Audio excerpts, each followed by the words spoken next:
আসসালামু আলাইকুম ওয়া রাহমাতুল্লাহি ওয়া বারাকাতুহু। সম্মানিত দিনী ভাই ও বোনেরা, আল্লাহ তাআলা বলছেন, ইন্নাস সলাতা তানহা আনিল ফাহশাই ওয়াল মুনকার।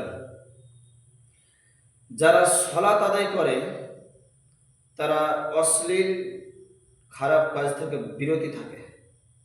এবার আপনি বলবেন যে আচ্ছা, যারা পাঁচ ওয়াক্ত সালাত আদায় করছে তারা সুদ খাচ্ছে, ঘুষ খাচ্ছে, আর কি কেন করছে?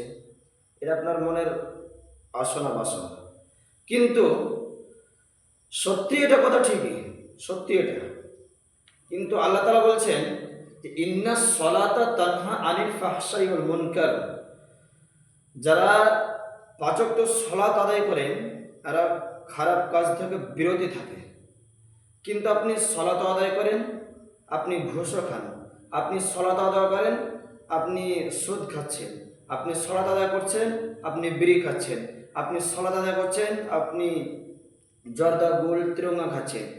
বিভিন্ন আপনি খারাপ কাজ আপনি লিপ্ত আছেন। আপনি সমস্ত খারাপ কাজ আপনি লিপ্ত আছেন, তা আপনাকে জেনে নিতে হবে যে আমার সালাত আল্লাহর কাছে গ্রহণ হচ্ছে না। আসসালামু আলাইকুম ওয়া রাহমাতুল্লাহ।